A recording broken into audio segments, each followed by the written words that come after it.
Boa noite, graça e paz, irmãos. Antes de tudo, eu queria dizer que muito bom poder estar aqui mais uma vez, trazendo a mensagem. E estou muito nervoso, extremamente nervoso. Já faz um tempo já que eu não faço isso. Não sei como é que vai ser hoje, mas a gente confia no poder de Deus.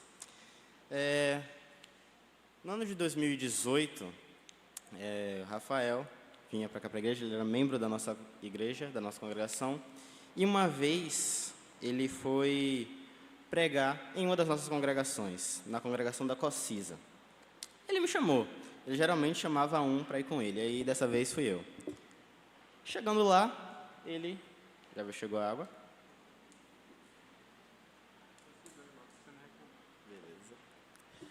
Chegando lá, Rafael ele sempre gosta de ser pontual e de chegar, de cumprir tudo certinho. Ele chegou muito cedo. O culto começava umas 7 horas da noite, se eu não me engano, e ele chegou lá umas 17, umas 5 horas da tarde.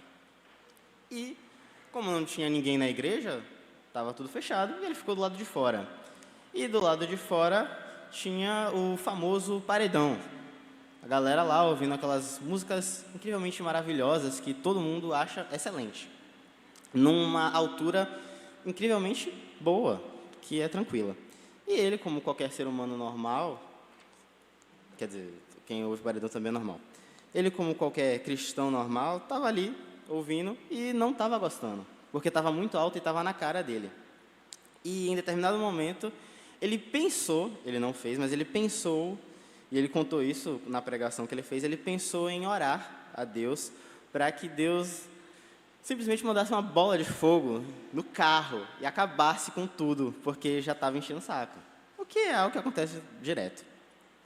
Só que, né, no pensar, ele já pensou se corrigindo, ele já pensou, poxa, eu também sou um pecador, eu também sou falho, eu também erro. Eu não quero que caia uma bola de fogo na minha cabeça quando eu errar. Isso acontece geralmente. Isso acontece normalmente com qualquer cristão. Geralmente não, normalmente a gente acaba julgando pessoas que são de fora da igreja. O problema, isso é ruim, tá? Isso é ruim. E um problema pior é quando a gente acaba fazendo isso dentro da igreja. Quando a gente acaba julgando os nossos irmãos por algumas diferenças. E hoje, a mensagem ela vai ser um pouco sobre isso. Quero pedir que você abra sua Bíblia no livro de Romanos. A gente vai ver um pouquinho do capítulo 1 e o cerne da mensagem está no capítulo 2. Romanos.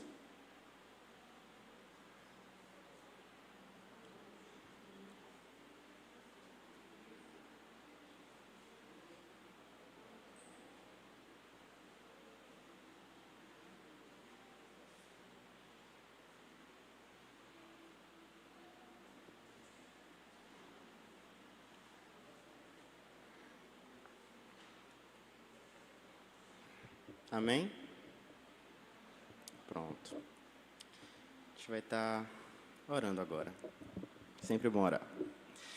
Senhor Deus e Pai, muito obrigado, Senhor, por esse dia. Muito obrigado pela vida de cada irmão presente aqui essa noite. Pai, eu te agradeço por termos a oportunidade, Senhor, de estarmos reunidos cultuando o Teu santo nome, Pai. Te agradeço pela redenção, Senhor, que o Senhor nos deu através de Seu Filho, Pai, Jesus. Te agradeço por tudo, Senhor. Te peço por essa palavra, que o Senhor fale aos corações de cada um aqui, Senhor. Não sou ninguém, sou um simples servo, Pai, um servo inútil. Me usa e fala ao coração dos meus irmãos e que a igreja seja edificada. Em nome de Jesus, amém. Bom, o texto que a gente vai trabalhar mesmo é Romanos 2, do 1 ao 8. Mas, para você entender mais ou menos o contexto, a gente tem que ver um pouquinho de Romanos 1. Romanos 1, Paulo, ele basicamente está se apresentando. Ele escreve a carta aos romanos para pedir aos romanos, com um dos propósitos dele, é pedir ajuda para pregar o evangelho na Espanha. Ele sabe que já existe uma igreja em Roma e ele quer pedir ajuda dessa igreja para ir para a Espanha, que fica ao norte de Roma. E aí ele vai escrevendo, ele vai se apresentando ao longo do capítulo 1, e no versículo 16 e 17 é basicamente o resumo, digamos assim, alguns estudiosos gostam de dizer, que é o resumo do livro de Romanos, que é onde ele fala o que é o Evangelho.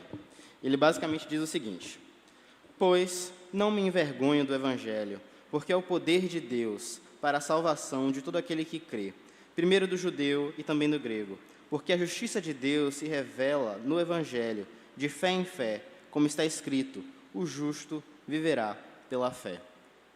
Ele basicamente aqui está dizendo que ele não se envergonha do Evangelho, das boas novas de Cristo. O motivo que ele teria para se envergonhar é porque o Evangelho em si, para a cultura romana, é algo muito humilhante. Se eu for parar para pensar, a boa nova que a gente prega é que Deus se fez homem e se humilhou o máximo possível para nos salvar. Se você for parar para pensar só um pouquinho no contexto da época, né, Roma ali estava um pouco misturado com a cultura grega, os deuses gregos, eles eram todos superpoderosos. Todos eles eram inacreditáveis e inalcançáveis. E o nosso Deus, totalmente diferente disso, se fez homem e se humilhou o máximo. E morreu numa morte de cruz, que era uma morte muito mal vista naquela época, além de ser uma morte para criminosos. E ele diz aqui que não se envergonha dessa boa nova, porque é através dessa boa notícia que Deus salva pecadores. Essa é a mensagem dele, essa é a mensagem que nós carregamos como cristãos. O Evangelho de Deus, que salva os pecadores. E ele vai dizer aqui no versículo 17, que o Evangelho atua na nossa fé, através da nossa fé. Deus nos chama e nos dá fé, e nós vivemos através dessa fé. Ele diz aqui, o justo viverá pela fé. Aqui ele apresenta a mensagem dele, o Evangelho. No finalzinho do capítulo 1, no versículo 28 ao 32, ele basicamente vai dizer o porquê que a gente precisa desse Evangelho. Porque, uma coisa eu não sei para os irmãos aqui, mas para mim, era muito difícil, há um tempo atrás, entender um pouco do propósito da gente como igreja. Porque, ok, Jesus nos salvou. Entendo isso, aceito isso, acredito nisso. Mas nos salvou do quê? Por que nos salvou? Nós iríamos ser condenados. Mas por que iríamos ser condenados? E aqui, na minha leitura simples de Romanos, ele vai dar a resposta. Do versículo 28 ao 32, ele basicamente diz: e por haverem desprezado o conhecimento de Deus, o próprio Deus os entregou a um modo de pensar reprovável, para praticarem coisas que não convêm. Estão cheios de tipo de injustiça, perversidade, avareza, maldade. Estão cheios de inveja, homicídio, discórdia, engano, malícia, difamadores, caluniadores, inimigos de Deus, insolentes, arrogantes, orgulhosos, inventores de males, desobedientes aos pais, insensatos, desleais, sem afeição natural e sem misericórdia. Embora conheçam que a sentença de Deus, conheçam a sentença de Deus, diz que os que praticam tais coisas são passíveis de morte, eles não somente as fazem, mas também aprovam as que a praticam. Então, no capítulo 1, basicamente, ele diz qual é a mensagem dele, o Evangelho, e ele basicamente diz o porquê do Evangelho, porque nós somos pecadores. Nessa listinha aqui, eu acho que ele, não lembro se é 21 ou 29, ele apresenta 29 pecados. E assim, você pode não cometer a maioria deles, mas algum você comete. E você está nessa listinha aqui com toda certeza. E é nisso que ele vai começar o capítulo 2. Contextozinho, né? Tudo aplicado. Por isso, começando a leitura do capítulo 2, do 1 ao 8. Por isso, você é indesculpável quando julga os outros, não importando quem você é, pois naquilo que julga o outro, você está condenando a si mesmo, porque pratica as mesmas coisas que condena. Bem sabemos que o juízo de Deus é segundo a verdade, contra os que praticam tais coisas. E você que condena os que praticam tais coisas, conseguirá se livrar do juízo de Deus? Ou será que você despreza a riqueza da bondade, da tolerância e da paciência de Deus, ignorando que a bondade de Deus é o que leva você ao arrependimento? Mas por ser teimoso e ter um coração impenitente, você acumula contra si mesmo ira para o dia da ira e da revelação do justo juízo de Deus, que retribuirá a cada um segundo as suas obras. A vida eterna aos que, perseverando em fazer o bem, procuram glória, honra e incorruptibilidade, mas ira, indignação para os egoístas, que desconhecem a verdade e obedecem à injustiça.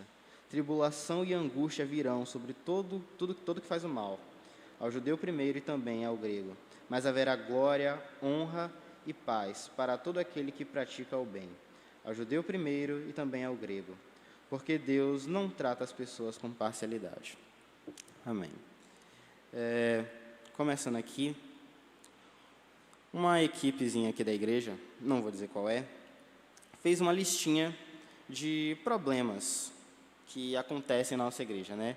De coisas que acontecem aqui e acontecem em várias igrejas, e que, para melhorarmos como igreja, para continuarmos crescendo na graça e melhorarmos a nossa comunhão, precisamos cortar, precisamos eliminar, porque é bem possível que isso acabe aos poucos com a nossa vida de igreja. A lista é feita de 4 coisinhas: crítica, inveja, fofoca e murmuração. Essas são 4 coisas que estão minando, pouco aos poucos, a nossa realidade. E eu estou falando aqui com o coração totalmente aberto. Essa é uma mensagem que eu fiquei muito preocupado se eu trazia assim ou não, mas foi o que Deus falou ao meu coração, e é o que eu estou trazendo aos irmãos agora de noite. E aqui no capítulo 2 de Romanos, a gente consegue ver isso. Paulo, ele está escrevendo uma carta para uma igreja que é formada por judeus e por gentios. Os judeus são o povo eleito de Deus, Israel, e os gentios, para quem não sabe, é o resto do mundo, é quem não é judeu. E havia muito julgamento por parte dos judeus. Na verdade, naquela época, existia muito um moralismo, por várias correntes filosóficas e outras questões, e muitas pessoas eram julgadas e condenadas por suas ações e por seus atos. Mas o pior tipo de grupo moralista que se tinha era o dos judeus, e eles julgavam e condenavam todos os outros. E aqui no capítulo 2, Paulo, ele que está iniciando aqui sua carta, falando a respeito do Evangelho, ele basicamente começa um diálogo imaginário com um judeu, digamos assim. Ele expõe todo o Evangelho, ele fala toda a depravação do homem, mas aqui ele já rebate um judeu que provavelmente estaria concordando com ele. Ele começa dizendo: por isso você é indesculpável quando julga os outros, não importando quem você é, pois naquilo que julga o outro, você está condenando a si mesmo, porque pratica as mesmas coisas que condena. Naquele tempo isso era uma coisa recorrente e não é algo que mudou. Nós continuamos sendo seres falhos, pecadores e errantes. Continuamos julgando os outros. Jesus, em Mateus 7, ele vai dizer: não julgues para que não possa ser julgado. E ele vai decorrer sobre esse assunto, e em determinado momento ele dá uma brecha para poder haver julgamento, mas é um julgamento para correção e para aprimoramento, não um julgamento condenatório. E na nossa igreja, infelizmente, acontecem alguns julgamentos condenatórios. Acontecem coisas erradas. E essa é uma questão que nós precisamos corrigir. Esse é um ponto que nós precisamos melhorar. Versículo 2, deixa eu ver. Ele vai dizer: bem sabemos que o juízo de Deus é segundo a verdade contra os que praticam tais coisas. Primeiro ele vai dizer que todos nós somos pecadores. Em Tiago, não lembro agora o capítulo, vai dizer que se você, acho que é o capítulo 1, se você descumpre um mandamento da lei, você descumpre toda a lei. E Hernandes Dias Lopes, fazendo uma exposição, ele vai dizer que para você se afogar, você pode estar no fundo do mar, ou você pode estar simplesmente com a água acima do seu nariz. Você morre e não tem solução. E para o pecado é a mesma coisa. Você pode ser a pessoa que já fez muitas atrocidades, fez coisas terríveis, assassinou, sei lá, fez muitas coisas horríveis, e você pode ser simplesmente a pessoa que mentiu para um irmão. Vocês pecaram, vocês insultaram o nome de Deus, e vocês são pecadores. Vocês estão no mesmo nível. Mesmo que a outra pessoa tenha cometido mais pecados, por você ter cometido um, você é igual a ela. E por isso, você também não escapa do julgamento de Deus. O julgamento de Deus, ele é verdadeiro, ele é puro e ele é santo. Deus é tudo isso. Ele é um Deus verdadeiro, puro, santo e perfeito. E o julgamento dele é perfeito.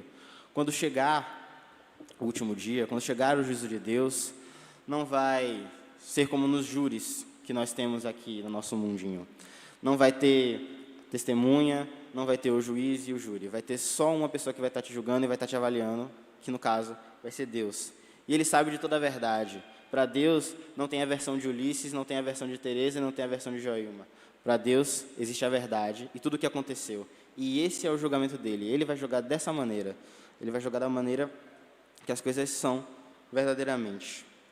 E no versículo 3, ele diz o seguinte: e você que condena os que praticam tais coisas, mas faz o mesmo que eles fazem, pensa que conseguirá se livrar do juízo de Deus? Como eu já disse aqui, Deus é um ser perfeito. Mas além dessa perfeição e de todas essas qualidades que eu dei, Ele é um ser totalmente poderoso. Se você olhar ao seu redor, tudo que você vê, foi Ele que criou. O ar que você respira, foi Ele que criou. Se olhar aqui, todas as pessoas presentes, Ele criou. Todas as matérias-primas que nós usamos para construir esse templo, foi Ele que criou. Tudo que existe, existe porque Deus quis, porque Ele fez. Ele tem todo esse poder. Ele tem toda essa soberania. E você acha que condenando o erro dos outros, condenando os outros, conseguirá escapar desse Deus? Você acha que você pode fazer algo para fugir desse Deus? Você acha que você consegue barganhar contra esse Deus, com esse Deus? Assim, ele é completamente, como eu posso dizer? Ele é completo em si. Ele não precisa de nada, nem de ninguém. Ele se completa, para resumir, porque eu não estou conseguindo achar aqui a palavra correta. Não há como barganhar contra esse Deus, com esse Deus. Não há como fazer uma pechincha, não há como dizer, deixa passar percebido. Não há como. O julgamento dele é verdadeiro. E se nós condenamos outros, nós seremos também condenados por aquilo também que condenamos. E no versículo 4, que é o cerne, basicamente, da mensagem de hoje, ele vai dizer o seguinte: ou será que você despreza a riqueza da bondade, da tolerância e da paciência de Deus? Vou deixar parar aqui e daqui a pouco eu volto. Você despreza a riqueza da bondade de Deus. A riqueza da bondade. Deus, ele não é somente bom, ele é rico em bondade. Hoje aqui, a maioria é cristã, eu acredito, já confessa Jesus como seu Senhor e seu Salvador. E todos aqui acreditam nisso e confessam isso porque sabem que são pecadores, sabem que são merecedores, como um amigo meu diz, merecedores do inferno, mas que Deus foi gracioso e bondoso e nos deu Jesus Cristo para que morresse e nos salvasse da condenação que viria para cada um de nós. Por causa disso, Deus é rico em bondade. E não só por isso. Deus, ele nos salva e, além disso, Ele vive conosco. Ele vai transformando a nossa vida, Ele vai agindo em nós para que possamos também ser agentes da mudança na vida de outros. Ele também vai nos usando. Em alguns momentos, Deus, Ele faz com que a gente passe por sofrimentos, para que nos acheguemos a Ele. Mas também, Ele faz com que a gente tenha uma vida boa. Ele nos proporciona uma vida boa, uma vida mansa e uma vida tranquila, sem muitos problemas. Mas o sofrimento é a característica do cristão. E mesmo no sofrimento, nós deveríamos ser gratos a Deus, porque é a graça dele agindo em nós e nos transformando.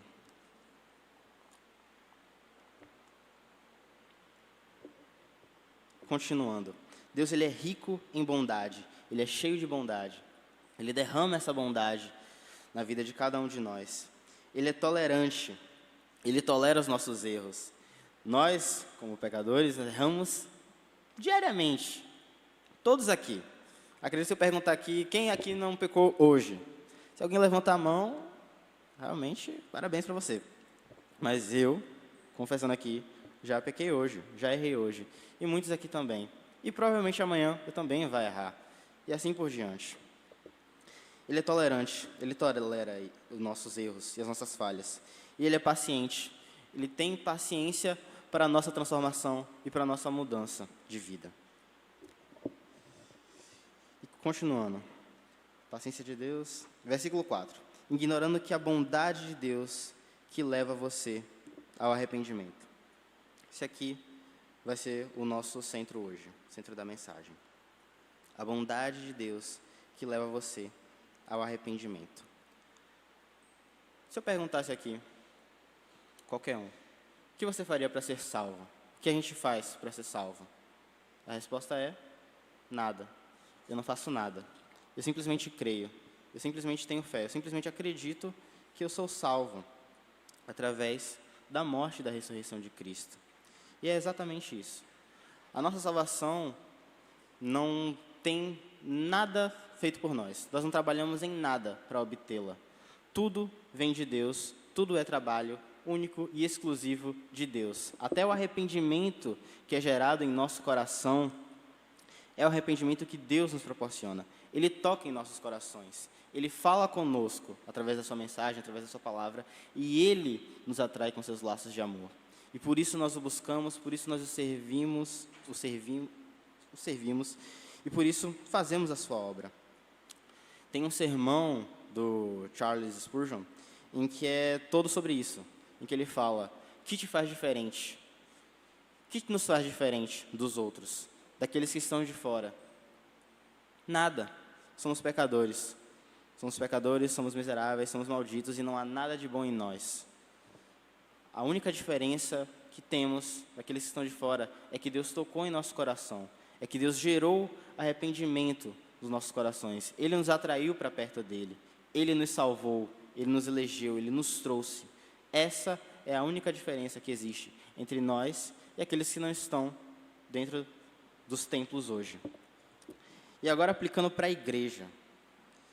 Se não há nenhuma diferença entre mim e o meu irmão, já que a diferença que existia entre mim e a pessoa que estava de fora era a salvação, não existe nenhuma diferença entre mim e o irmão que senta no banco do meu lado. Não há nenhuma. Por que então um tratamento tão pesado? Por que então um julgamento tão agressivo? Por que então palavras tão duras? Por que então um olhar tão raivoso, tão odioso, tão iracundo? Por que então a gente vive, em alguns momentos aqui na igreja, a gente passa por climas tão tensos? Eu trabalho em muitos ministérios aqui, e eu estou aqui basicamente quase todo dia. Acho que eu só não vou até vir agora segunda por causa dessa MHB, que já estou faltando um tempinho já, mas eu venho aqui várias e várias vezes. E em muitos momentos, o clima é tenso. Quando a gente se reúne, algumas vezes, não parece que somos irmãos. Não parece que confessamos Cristo como nosso Salvador. Não parece que a gente se une por laços de amor e que a gente vive buscando crescer em unidade. Muitas vezes parece que a gente está aqui simplesmente por obrigação e simplesmente porque tem que estar. Porque tem que estar tocando aqui no domingo, na quarta-feira, tem que estar cantando, tem que ter a pessoa que está no som, tem que ter a pessoa que está no computador, tem que ter a pessoa que está transmitindo, eu tenho que ir para a igreja porque eu tenho que bater o ponto porque eu sou cristão, alguém tem que ir lá e medir minha temperatura, tem que acontecer. Igreja não é isso. Nós nos reunimos aqui porque nós cremos em Cristo. E nós nos reunimos aqui porque amamos uns aos outros. Não é para ter clima tenso. Não é para ter problemas de relacionamento. Essas coisas precisam ser resolvidas, essas coisas precisam ser trabalhadas e transformadas. O foco hoje é totalmente esse. Transformação nos nossos relacionamentos. Eu estava pensando em um título para poder colocar aqui na pregação de hoje. Eu coloquei a igreja e os moralistas, mas eu realmente também não creio que esse seja um título bom. Porque eu acredito que a mensagem de hoje ela é muito sobre mudar, muito sobre transformar o que não está indo muito bem. Sobre a gente mudar a nossa maneira de se relacionar com os nossos irmãos, sobre a gente mudar a nossa maneira de viver igreja, sobre amarmos de verdade. E amar não significa sempre estar bem com o próximo. Significa, às vezes, ter que perdoar os erros dele. Significa, às vezes, ter que entender os limites da pessoa e ver que não dá para ir lá e não dá para vir cá. Continuando. Versículo 5. Mas por ser teimoso e ter um coração impenitente, você acumula você acumula contra si ira para o dia da ira e da revelação do justo juízo de Deus. Agora a gente vai entrar na segunda parte da pregação, que é mais sobre viver da maneira correta, o que vai acontecer e o que vai acontecer se vivermos da maneira errada, digamos assim. Aqui ele fala que não há escapatória para o justo juízo de Deus. E que... Como é que é mesmo? E que a cada erro que nós cometemos, e esse coração impenitente aqui é coração que não quer se arrepender. Por causa do nosso coração que não quer se arrepender e da nossa desobediência, nós acumulamos ira para o dia do juízo de Deus. Quando eu era... Uma historinha aqui só para quebrar um pouco o clima e para explicar melhor esse versículo. Quando eu era mais novo, quando eu tinha uns 8, 9 anos de idade, mais ou menos, mãe e pai geralmente corrigem o filho dessa maneira. Errou, peia. Simples. Errou, peia. Porrada. Acabou. Sempre assim. Quando eu tinha mais ou menos 8, 9 anos de idade, a minha mãe ela quis mudar um pouco as coisas. Ela quis ser um pouco bíblica. Ela fez assim: você pode fazer aí seus erros, vá, desobedeça. Eu vou guardar tintim por tintim de coisa que você fizer. E, num determinado momento, quando você estiver tranquilo, não tiver feito nada, estiver vivendo a sua vida normal de criança, eu vou começar a te bater. E aí, quando você me perguntar o porquê, eu vou dizer, foi por causa daquilo, daquilo outro e daquela coisa, nananana. Eu vou começar a fazer a lista de coisas para você ver tudo o que eu deixei passar em branco até o momento que eu resolvi descarregar em você. É basicamente isso que acontece com Deus. Nós vamos errando, nós vamos errando, nós vamos errando, nós vamos errando, e em um determinado momento, Deus vai nos punir por todos os nossos erros, por todos os nossos pecados. E, portanto, agora vem a segunda parte, a gente deve buscar a Deus. 2 versículos. Versículo 6 e versículo 11 vai dizer o seguinte, no 6, que retribuirá a cada um segundo as suas obras. Versículo 11, porque Deus não trata pessoas com parcialidade. Esse versículo 6 aqui, ele parece meio contraditório. Ele diz que Deus vai nos retribuir, vai retribuir a cada um com as suas obras. E eu disse aqui anteriormente que a nossa salvação, ela é de graça. Nós não fazemos nada para merecê-la. Mas aqui ele diz que Deus vai retribuir a cada um conforme aquilo que for feito. Bom, explicando. A nossa salvação ainda é de graça. A questão aqui é que a salvação de Deus em nós, ela muda a nossa forma de viver. Ela muda as nossas ações. Ela vai nos transformando. E essa transformação gera obras. Tiago, no capítulo 2, ele vai falar a respeito disso. Eu lembro que Davi deu aula sobre isso, que a nossa fé, ela gera obras. Nós não somos salvos pelas obras, mas a fé, ela em nós, ela gera obras. E no versículo 8 e 9, ele vai falar o que acontece com aqueles que não se arrependem, com aqueles que não buscam mudar de vida. Ele vai dizer basicamente o seguinte: mas ira e indignação para os egoístas, que desobedecem à verdade e obedecem à injustiça. Tribulação e angústia virão sobre todo aquele que faz o mal, ao judeu primeiro e também ao grego. Ou seja, para aqueles que não se arrependem, virá a justa ira de Deus. Os nossos pecados, mesmo que sejam contra os nossos irmãos, mesmo que sejam contra uma pessoa em específico, eles não afetam diretamente essa pessoa. Eles são contra Deus. Eles são uma ofensa direta contra Deus. Quando eu minto, eu não estou mentindo para Ulisses. Eu estou mentindo para Deus. Quando eu faço qualquer coisa que seja contrária à lei de Deus, eu não estou fazendo aqui no âmbito civil, terreno. Eu estou fazendo contra Deus. Eu estou indo contra o Criador de todas as coisas.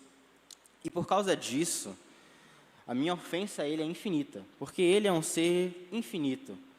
E o meu castigo, ele deve ser infinito. E por causa dos pecados, dos nossos pecados, de um único só pecado, mas por causa dos nossos pecados, porque nós não pecamos simplesmente um, nós recebemos essa condenação. Mas através da cruz de Cristo, nós podemos obter a redenção.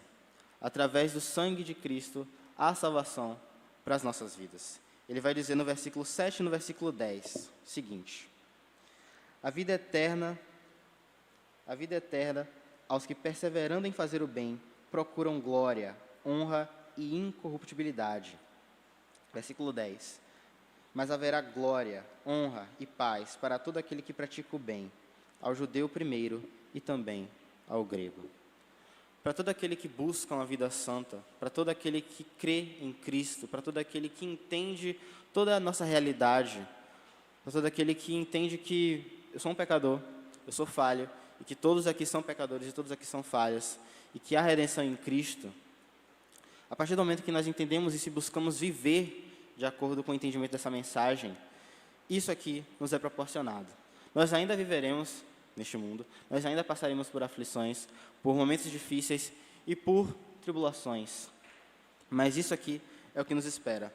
A nossa motivação não deve ser somente essa, somente a recompensa final, mas sim de estar com Cristo, que nos amou primeiro e que deu a sua vida por cada um de nós.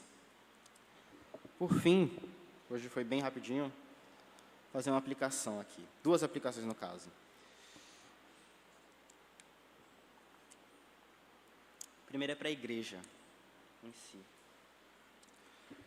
Bom, a gente viu aqui que não há nenhum tipo de diferença entre cada um de nós. Somos todos pecadores que buscam viver a redenção que é encontrada em Cristo Jesus. Todos estamos no mesmo patamar e todos buscamos a mesma coisa. Mas por sermos pecadores, e pecadores debaixo do mesmo teto sempre dá problema, nós erramos e falhamos uns com os outros.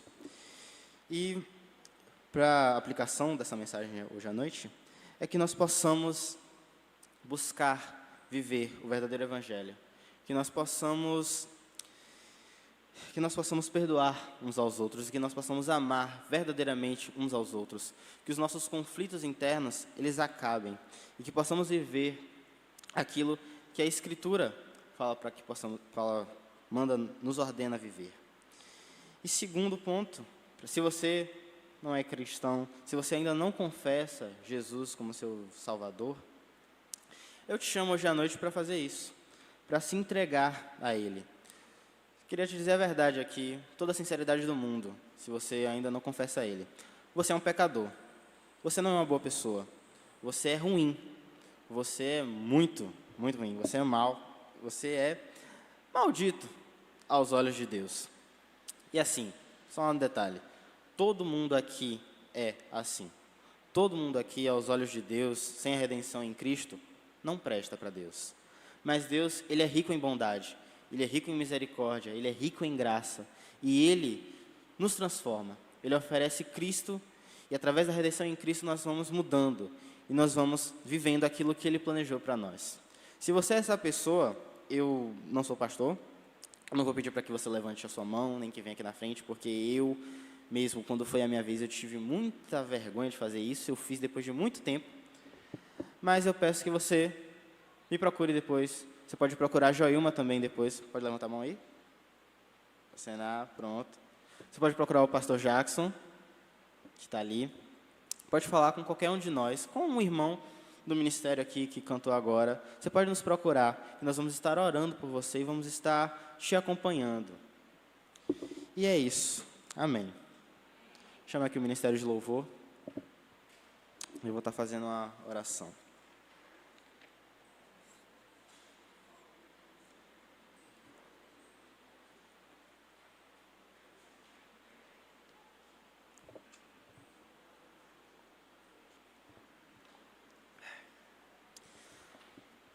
Senhor Deus e Pai, muito obrigado, Senhor, por esse culto.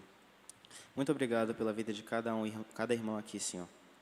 Pai, eu te peço que essa mensagem, ela seja aplicada em nossas vidas, meu Deus. Que ela toque os nossos corações e que possamos vivê-la, Pai, a partir desse momento.